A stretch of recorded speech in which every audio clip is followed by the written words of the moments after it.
नमस्कार मेरे प्रिय विद्यार्थियों। दोस्तों, जैसा कि आपको पता ही है कि ये पार्ट छठवां चल रहा है अनुपात और समानुपात का। इसके पहले हम part 1, part 2, part 3, part 4, part 5 बना चुके हैं और आशा करता हूँ कि आप उनको भी जाके देख लेंगे, तभी आपको ये चैप्टर पूरा का पूरा समझ में आएगा। एक बात और आपको बता दूं कि आज ही शायद आज या कल के अंतर्गत आरआरबी ने नोटिफिकेशन जारी कर दिया है ग्रुप डी का, कि ग्रुप डी का एग्जाम और एनटीपीसी CB2 का एग्जाम कब होगा ये आदेश दे दिया है। जुलाई के फर्स्ट वीक तक ग्रुप डी के एग्जाम होने की तैयारी कर दी है और जून में शायद ग्रुप डी एनटीपीसी का एग्जाम ले रहा है।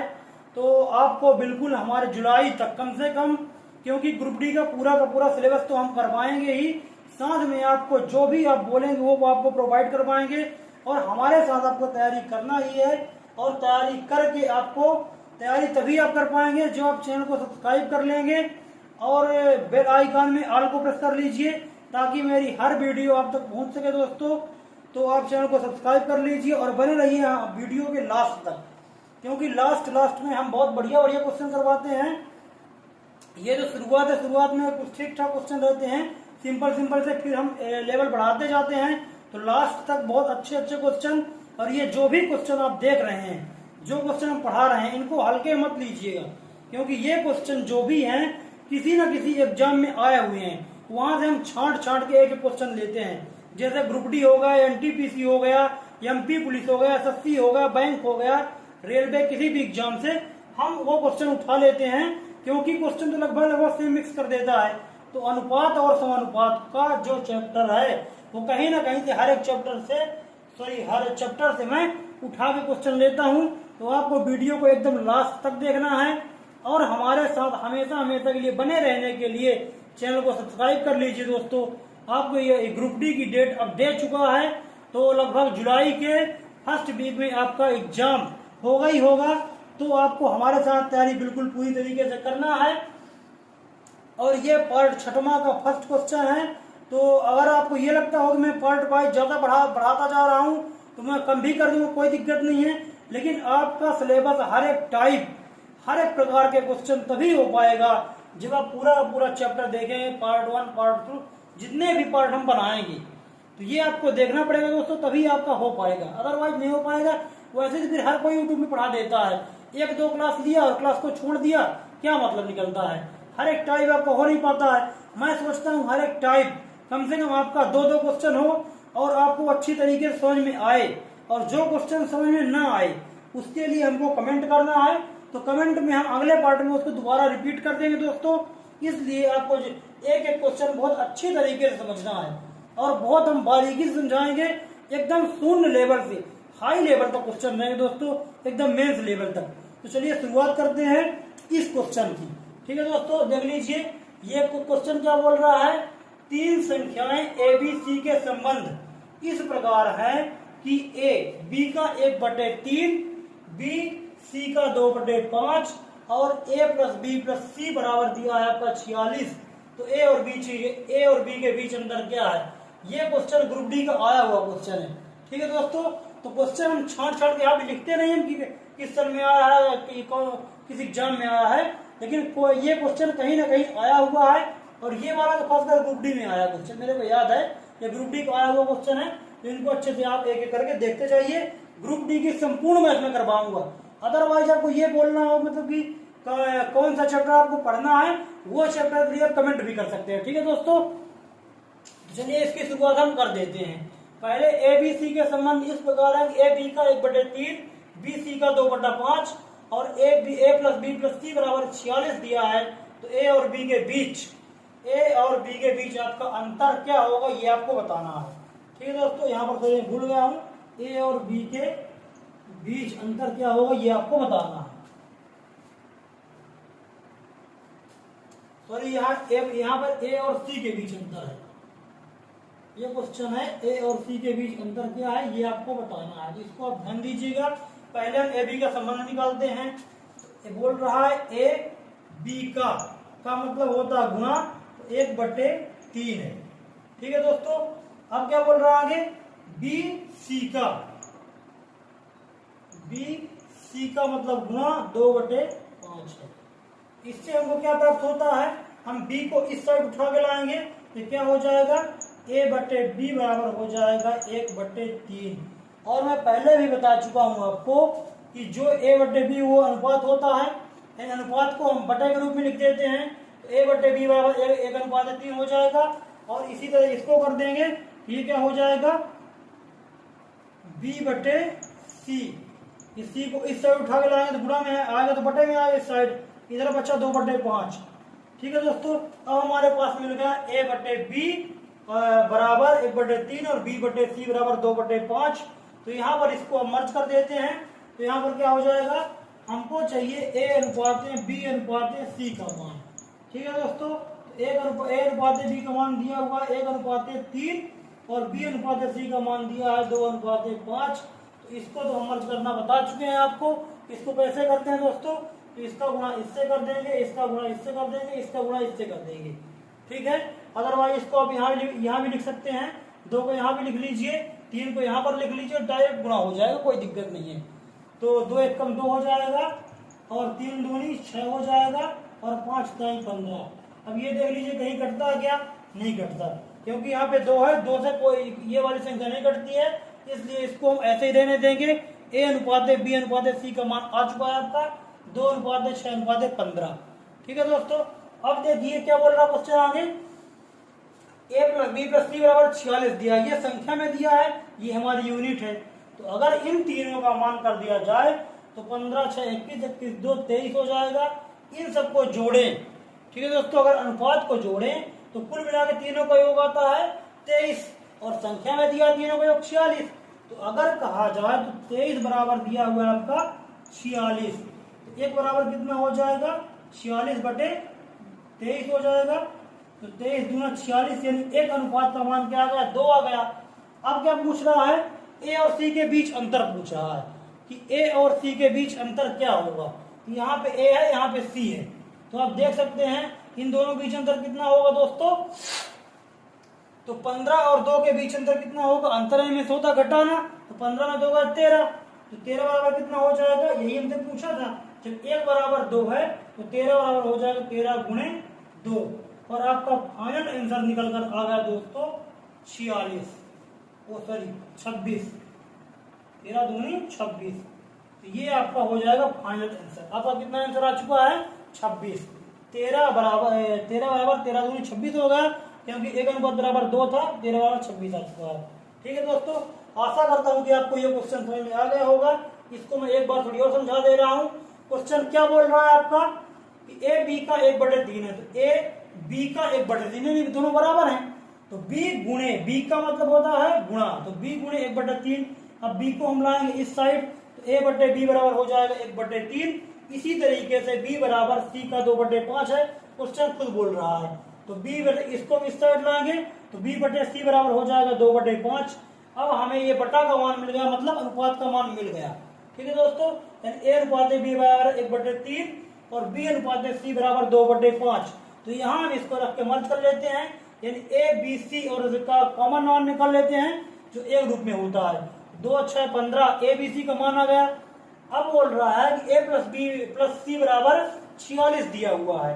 ठीक है दोस्तों, तो जब a + b + c बराबर 46 दिया है और अनुपात में हमारा कुल जोड़ने पर 23 आ रहा है, इनको अगर हम जोड़े कुल मिला के 23 आ रहा है, तो 23 बराबर 46 है, क्योंकि योग ही बोल रहा है।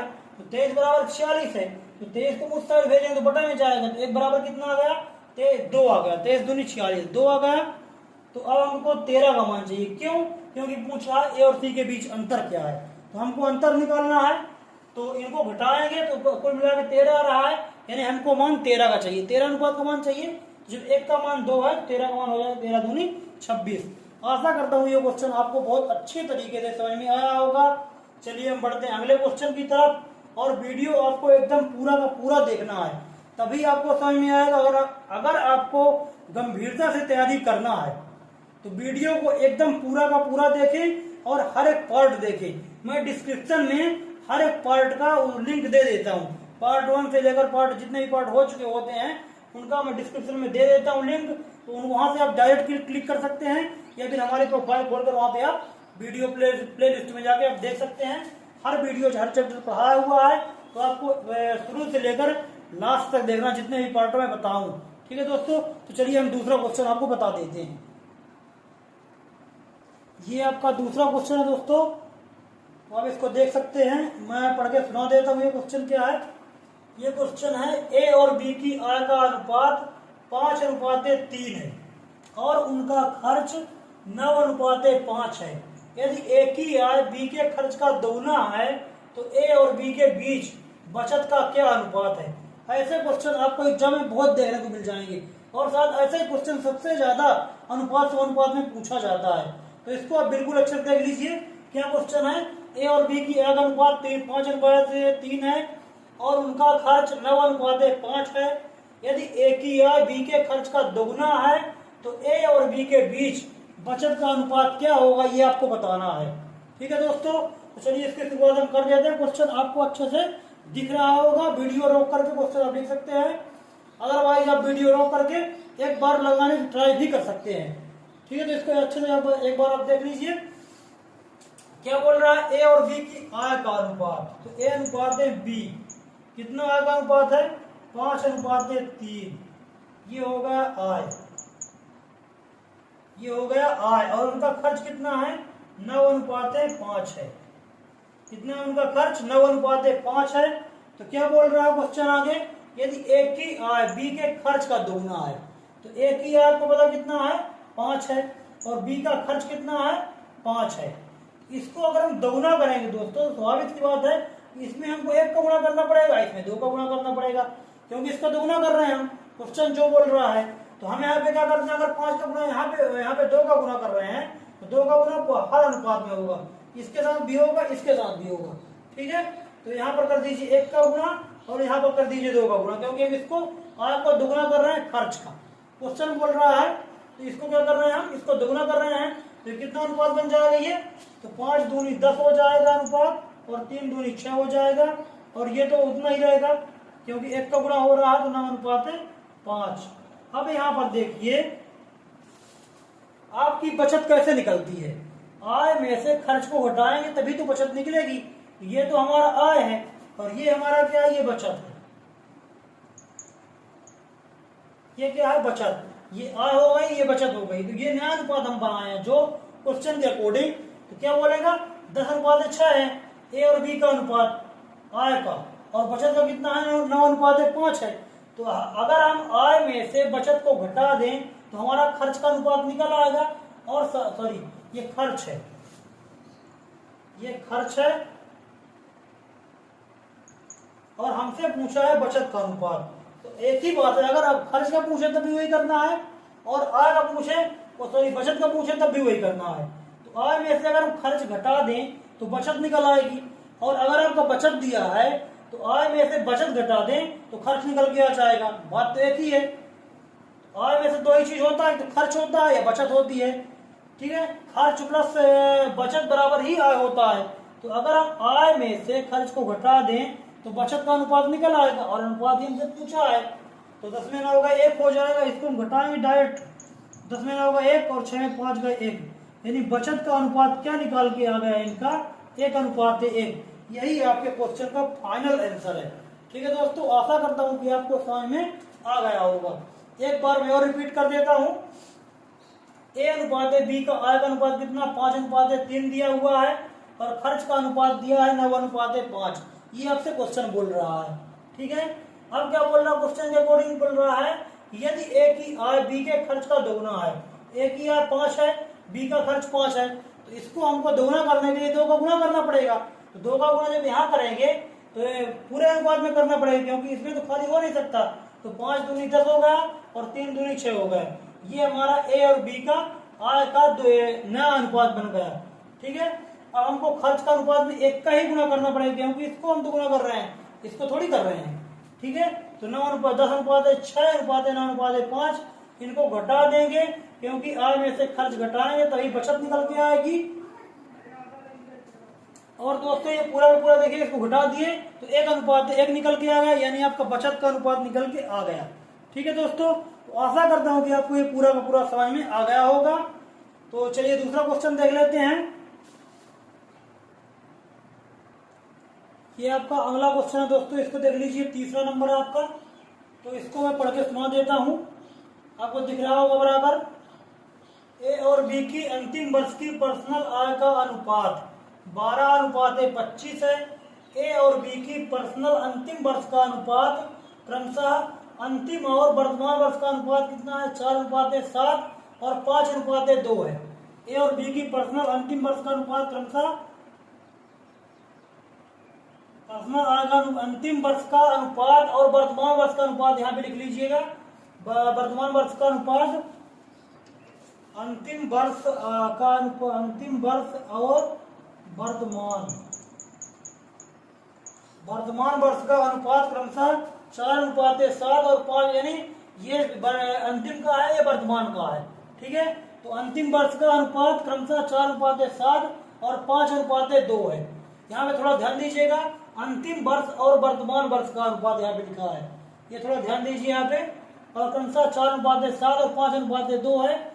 यदि इन दोनों की वर्तमान आय का योग 31,000 रुपए है, तो ए और बी की वर्तमान अलग अलग आय क्या है, ये आपको बताना है। ठीक है दोस्तों, तो वीडियो को रोक कर क्वेश्चन को अच्छे से एक बार रीड कर लीजिए, और एग्जाम में भी कम से कम क्वेश्चन को 2 बार पढ़िए, और एकदम ध्यान से। जो बड़े बड़े क्वेश्चन हैं उनको थोड़ी ध्यान से, तो आधा क्वेश्चन तो आपका वैसे ही सॉल्व हो जाता है। अगर आप क्वेश्चन को केयरफुली पढ़ लेंगे तो आपका बहुत कुछ सॉल्व करने को मिल जाएगा। ठीक है, तो चलिए इसकी हम शुरुआत करते हैं। ए और बी की अंतिम वर्ष की पर्सनल आय का अनुपात। तो जो ए और बी का अंतिम वर्ष का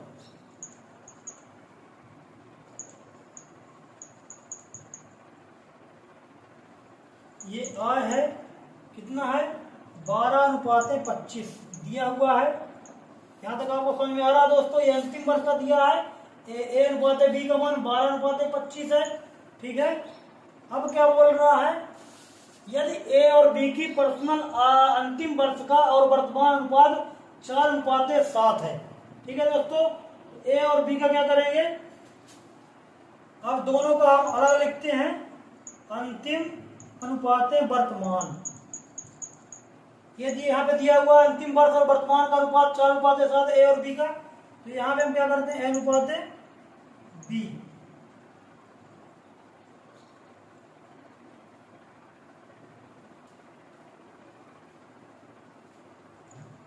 ए का कितना दिया है?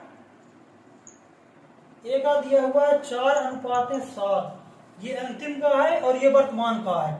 फिर बी का क्या दिया हुआ है?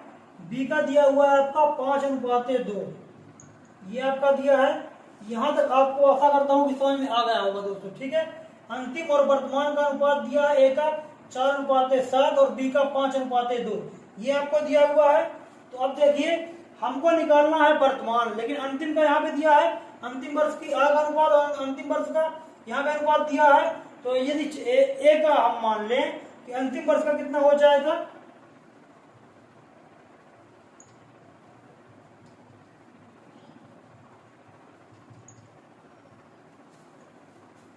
4 बराबर दिया हुआ है 12 के। ठीक है दोस्तों, ये देखिए ए का अनुपात 4 बराबर दिया हुआ है 12 के, दिया है 4 बराबर दिया हुआ है 12 के। तो 4 बराबर के 12 के है, तो इतना तो आगे आपको समझ में आ गया होगा। तो इसका वर्तमान निकालते हैं। वर्तमान कितना? 7 है। यदि 4 बराबर 12 है तो 7 बराबर क्या हो जाएगा? 12/4 और गुणे में हो जाएगा 7। ये चीज तो आपको कंफर्म कर दिया पहले ही, ये जाएगा बट्टे में और गुणे में हो जाएगा 7। तो 4 जाए 12 और 7 3 निकल के आ गया 21। इसका मान कितना आ गया? ए का अंतिम वर्ष, सॉरी ए का वर्तमान, ये तो वर्तमान है, ये वर्तमान का अनुपात है ना 7, तो वर्तमान का अनुपात कितना आ गया? 21। ठीक है दोस्तों, अब बी का निकाल लीजिए, बी का अंतिम वर्ष का, बी का अंतिम वर्ष का कितना है? तो बी का देखिए अंतिम वर्ष का अनुपात कितना है? 5 है। ये दिखाई दे रहा है बी का अंतिम वर्ष का 5 है। तो यदि 5 बराबर दिया हुआ है 25, ये दिया है 5 बराबर दिया हुआ है 25, तो हमको किसका मान चाहिए? 2 का मान चाहिए। ये वर्तमान अनुपात, 2 का वर्तमान अनुपात कितना आ जाएगा? वर्तमान वाला 2 का मान आ जाएगा 25/5 गुणे में आ जाएगा 2, तो 55 25 और 5 दूनी 10। अब आपका वर्तमान का अनुपात मिल चुका है। ये देखिए, ये वर्तमान ए का है और ये वर्तमान बी का है।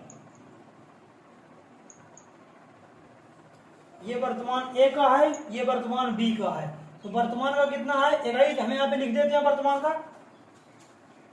यहाँ पे आप देख लीजिए, वर्तमान का अनुपात कितना मिल गया, ए और बी का अनुपात ए का है 21 और बी का है 10। ये आपका वर्तमान अनुपात मिल चुका है इनको मर्ज करने पर। ठीक है दोस्तों, तो अब देखिए, ये दिया हुआ है वर्तमान का अनुपात आय का दिया है 21:10 और कुल मिलाकर कितना दिया है, कुल मिलाकर दिया है क्वेश्चन बोल रहा है 31,000 रुपए। इन दोनों का योग कितना 31,000 रुपए। अगर आप इन दोनों का योग करें तो 21 10 31 हो जाएगा। जब 31 बराबर 31,000 है, एक बराबर कितना हो जाएगा 1,000 हो जाएगा। तो हमसे क्या पूछ रहा है कि दोनों की वर्तमान आय का योग बताना है, दोनों की वर्तमान अलग अलग का योग बताना है, ए का भी बी का भी बताना है। तो ए का, जब एक का मतलब होता है 1,000, तो ए का मतलब क्या है 21 है, तो ये हो जाएगा ए का 21,000 हो जाएगा और बी का कितना हो जाएगा 10 है, तो 10,000 हो जाएगा। आशा करता हूं कि आपको समझ में आ गया होगा। ठीक है दोस्तों, इसको मैं एक बार थोड़ी और दोबारा रिपीट कर देता हूं, फास्ट रिवीजन, तो अच्छे से आपको समझना है। ठीक है, ए और बी का अंतिम वर्ष का अनुपात दिया है 12:25, ये क्वेश्चन बोल रहा है। फिर बोल रहा है ए और बी की पर्सनल अंतिम वर्ष और वर्तमान का अनुपात दिया है 4:7। और ये ए का है और ये बी का है। ठीक है, ए का दिया है 4:7 और बी का दिया है 5:3। ये अनुपात किसका है, अंतिम और वर्तमान का, अंतिम और वर्तमान का ये अनुपात है। तो यहां से हम ले लेते हैं अंतिम का कितना है, ए का 4, तो 4 किसके बराबर है 12 के। तो जब 4 12 के बराबर है तो वर्तमान में क्या है अनुपात 7, तो हमको वर्तमान का मान चाहिए, तो 7 का मान निकाल लेते हैं। जब 4 बराबर 12 है तो 1 बराबर आ जाएगा 3, यानी सीधे 12/4 आ जाएगा। तो 7 बराबर 12/4 गुणे 7 हो जाएगा, तो 7 3 21। इसी तरीके से बी का देखिए 5 दिया है, 5 बराबर 25 हो जाएगा। तो जब 5 बराबर 25 है अनुपात में, तो वर्तमान बी का कितना निकल आएगा, वर्तमान बी में 2 अनुपात है, तो 2 का मान चाहिए, तो ये कटा 55 25, 5 दूनी 10 हो जाएगा यहाँ पे। अब देखिए, इन दोनों का योग हमको वर्तमान मिल चुका है, ए और बी का वर्तमान का योग मिल गया, तो 21 अनुपात होगा 10, वर्तमान आय का अनुपात है ये, तो 21 अनुपात है 10। इन दोनों को जोड़ते हैं तो 31 आ रहा है, जबकि यहाँ पे 31,000 दिया है दोनों का योग। यदि 31 बराबर 31,000 है, तो यानी एक का मान कितना आ रहा है, एक का मान आ रहा है 1,000। 31 ये इस साइड बटे में जाएगा, तो 31 से 31 यानी 1,000 कट रहा है। अब अनुपात में दिया हुआ है, तो इसमें गुणा करेंगे तो 21,000 हो जाएगा 1,000 का, इसमें गुणा करेंगे 10,000 हो जाएगा बी का। इन दोनों का अलग अलग हमको मान आय का प्राप्त हो चुका है। आशा करता हूँ कि आपको समझ में आ गया होगा। क्वेश्चन थोड़ी बड़ा डिफिकल्ट आपको लग रहा होगा दोस्तों, लेकिन ये क्वेश्चन आया हुआ है, मैं गारंटी के साथ बोल रहा हूँ कि ये हर एक क्वेश्चन कोई ना कोई किसी न किसी एग्जाम में आया हुआ है। मैं क्वेश्चन वहां से ही लेता हूँ जहां से क्वेश्चन आया है। ठीक है दोस्तों, फालतू क्वेश्चन मैं नहीं पढ़ाता, इसलिए इनमें विशेष थोड़ी ध्यान दिया जाए और ऐसे ही क्वेश्चन पूछेंगे। मैं आपको एकदम मेंस लेवल तक पढ़ाऊंगा, ये मैं आपसे वादा कर चुका हूँ। तो आपको शून्य लेवल से एकदम मेंस लेवल तक पढ़ाया जाएगा और आपकी पूरी तैयारी करवाई जाएगी। तो इनको आप थोड़ी विशेष ध्यान दें। ये क्वेश्चन बड़ा है लेकिन इसमें भागे नहीं, हर एक का सलूशन मेरे पास है। आप खाली कमेंट में बताएं कि हमको समझ में कहाँ पर नहीं आ रहा है, तो वहां पे हम दोबारा रिपीट कर देंगे, लेकिन इनको अच्छे से आपको समझना होगा। ठीक है दोस्तों, तो चलिए बढ़ते हैं अगले क्वेश्चन की तरफ। ये अगला क्वेश्चन है दोस्तों आपका। इन क्वेश्चनों को देखकर आपको बिल्कुल घबराना नहीं है। ये क्वेश्चन मैं थोड़ी पढ़ के सुना देता हूँ। ठीक है दोस्तों, इसको आप एक बार अच्छे से देख लीजिए। पिछले साल पी और क्यू के वेतन का अनुपात 4:5 है। ये बोल रहा है पिछले वर्ष के वेतन और वर्तमान वेतन का पी और क्यू के लिए क्रमशः 3:5 एवं 2:3 है। यदि वर्तमान में उनका कुल वेतन 6800 रुपये है तो क्यू का वेतन आपको बताना है, ये क्वेश्चन बोल रहा है। ठीक है, इन क्वेश्चनों को देखकर आपको बिल्कुल घबराना नहीं है। कौन सा क्वेश्चन कब पूछ दे, कंपटीशन लेवल कितना हाई हो रहा है, इसको देख करके हम पूरा चल रहे हैं। तो आपको एक क्वेश्चन बहुत अच्छे तरीके से देखना है। ठीक है दोस्तों, चलिए इसको हम बता देते हैं। सेम तो वही टाइप है जैसे पिछला मैं करवाया हूँ, सेम उसी तरीके से इसको भी समझ लेते हैं। तो अंतिम वर्ष का, पिछला वर्ष इसमें बोला है, पिछला वर्ष का वेतन है ए और बी का, वो सॉरी पी और क्यू का, ये दिया हुआ है 4:5। ठीक है दोस्तों, अब पिछले वर्ष के वेतन और वर्तमान का वेतन पी और क्यू के लिए कौन सा दिया है, तो यहाँ पे हो जाएगा पिछला वर्ष अनुपाते वर्तमान वर्ष। ठीक उसी तरीके से निकाल लेना है। ये हो जाएगा पी का, ये हो जाएगा क्यू का। तो पी का हो जाएगा 3:5, 3:5 और क्यू का हो जाएगा 2:3। तो इसको आपको अच्छे से समझना है। ठीक है, तो पिछला दिया हुआ 3। ठीक है दोस्तों, जैसे पिछले में समझा चुका हूं, तो हमको क्या चाहिए, वर्तमान का मान चाहिए। तो वर्तमान का मान यहाँ पे निकाल लेंगे। तो पी का वर्तमान क्या हो जाएगा, पूरा डिटेल से मैं नहीं बता रहा हूँ, इसको शॉर्ट तरीके बता रहा हूँ। देखिए 4 का मान क्या है, पिछला 3 और पिछला 4। तो अगर 3 बराबर दिया हुआ है 4, 3 बराबर दिया हुआ है 4,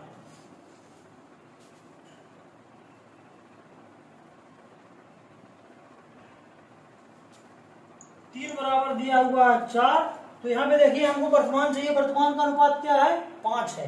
तो 5 बराबर कितना हो जाएगा, 4/3 गुणे में 5। ये आपका पी का वर्तमान निकल के आ गया। ये वर्तमान है, ये तो पिछला दिया था ऊपर वाला। अब क्यू का देखिए, क्यू का वर्तमान निकालेंगे। क्यू का वर्तमान क्या हो जाएगा, क्यू का जो पिछला वाला है 2 बराबर कितना दिया हुआ, 5। कितना दिया है, 2 बराबर दिया है 5। जब 2 बराबर 5 दिया है पिछला वाला अनुपात, तो वर्तमान में क्या हो जाएगा, 3 का मान हमको चाहिए। जब 3 का मान चाहिए तो 3 बराबर हो जाएगा 5/2 गुणे में 3। ये आपका मिल गया वर्तमान अनुपात। ये है और ये है, ये दोनों वर्तमान का अनुपात है। इनको मैं यहाँ पर बता देता हूँ। ठीक है दोस्तों, ये देखिए, ये 4×5 = 20 हो जाएगा, 20/3। और ये हो जाएगा 5×3 = 15/2, और यहाँ पर 15/2 हो जाएगा। ये हो जाएगा 15/2। अब चूंकि ये दोनों क्या है,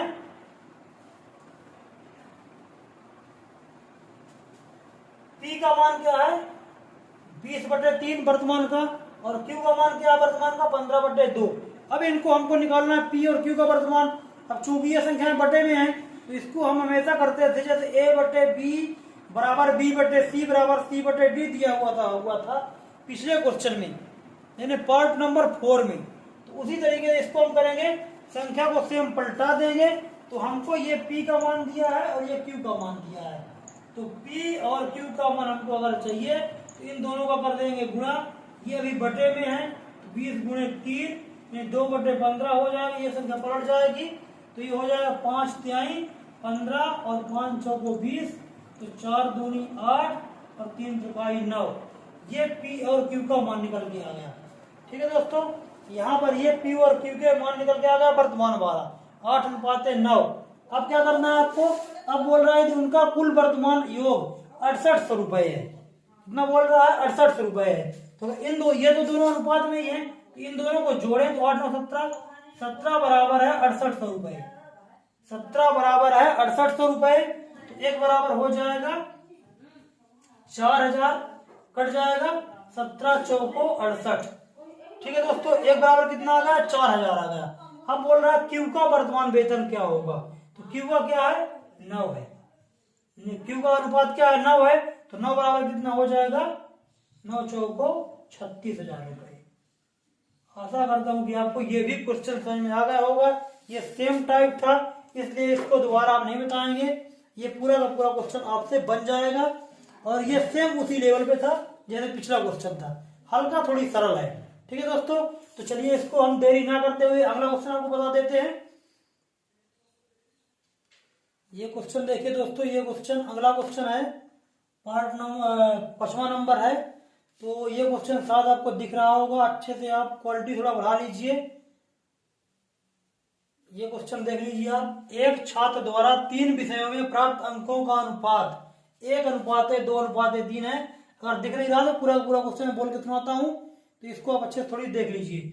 एक छात्र द्वारा 3 विषयों में प्राप्त अंकों का अनुपात 1:2:3 है था। स्कूल ने प्रत्येक विषय के लिए 5% क्रमांक देने का निर्णय लिया, तो छात्र के अंकों का नया अनुपात क्या होगा, ये आपको बताना है। एक तो 3 विषयों का अनुपात कितना था, 1:2:3, लेकिन स्कूल ने अपने तरफ से विषय के प्रत्येक विषय के लिए 5% क्रमांक देने का निर्णय लिया, तो छात्र के अंकों का नया अनुपात क्या होगा। ठीक है दोस्तों, तो इसको हम देख लेते हैं। पहली बात तो ये है दोस्तों, अगर सेम विषय में सेम परसेंट दे रहा क्रमांक के रूप में, तब अनुपात कुछ भी चेंज नहीं होता। ये आप थोड़ी नोट लिख लीजिए। ये नोट क्या होता है, समान विषय में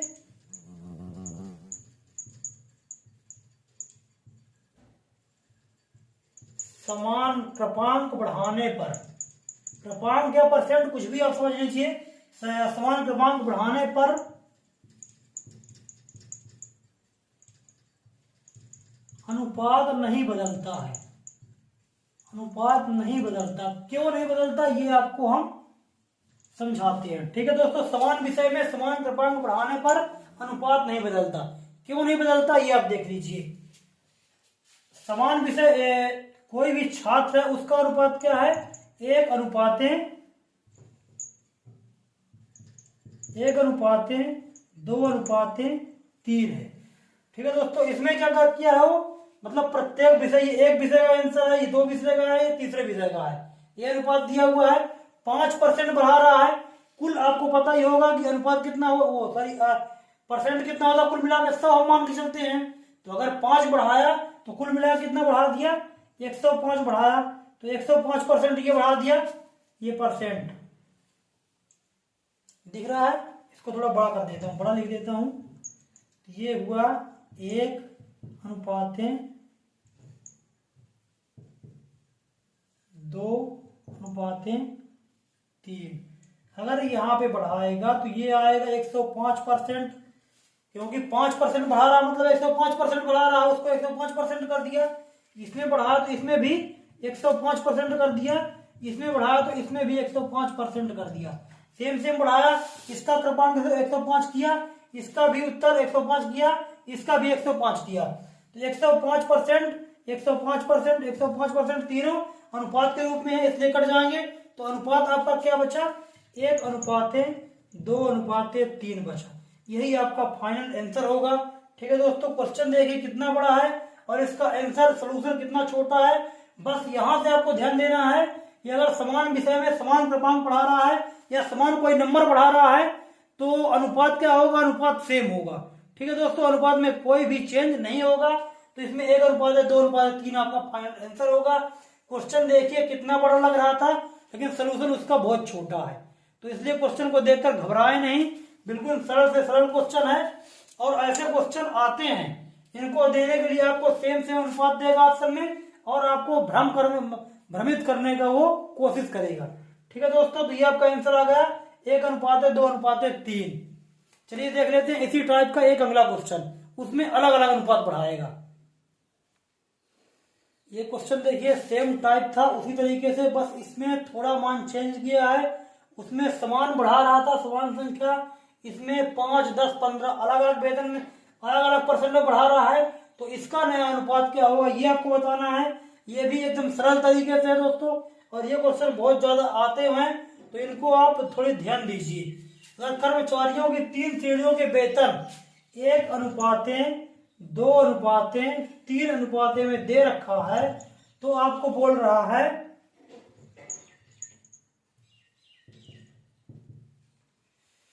इसके उनके वेतन में कम से कम 5%। अगर 5% बढ़ाया तो हो जाएगा 105, क्योंकि कुल मिला के परसेंट कितना होता है, 100 होता है।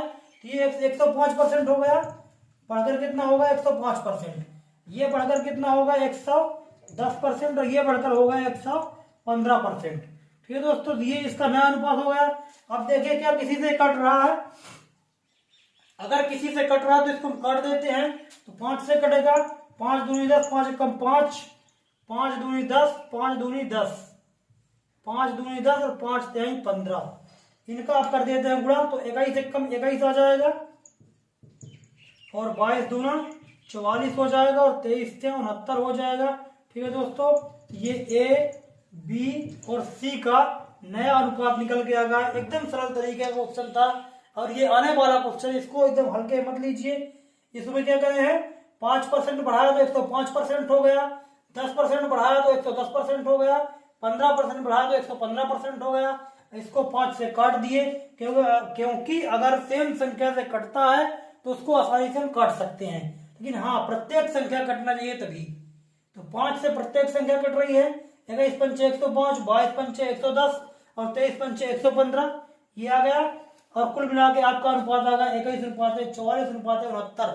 यही आपका फाइनल आंसर है और ये इस वीडियो का लास्ट, इस पार्ट का लास्ट क्वेश्चन था।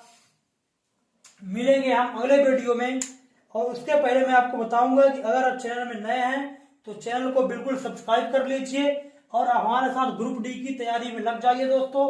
पूरा का पूरा सिलेबस मैं विस्तृत करवाऊंगा। अभी आपके पास मौका है, मैं आपको पहले बता चुका हूं कि शायद कल के नोटिफिकेशन में आया है, आरआरबी ने अपने साइट पर जारी किया एक नोटिस, तो उसको आप देख लीजिए। ग्रुप डी का एग्जाम जुलाई के फर्स्ट वीक से हो जाएगा और एनटीपीसी CB2 का शायद जून में है, तो इसको आप नोटिस चेक कर सकते हैं आरआरबी के साइट में जाकर, तो वो आपका दिया हुआ है। और तैयारी को आप अच्छे से जोरों से चालू कर दीजिए, एक एक क्वेश्चन अच्छे से हमारे साथ तैयार करिए।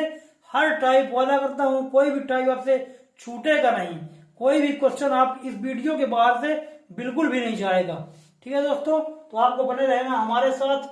चलिए मिलते हैं अगले वीडियो में, तब तक के लिए बाय।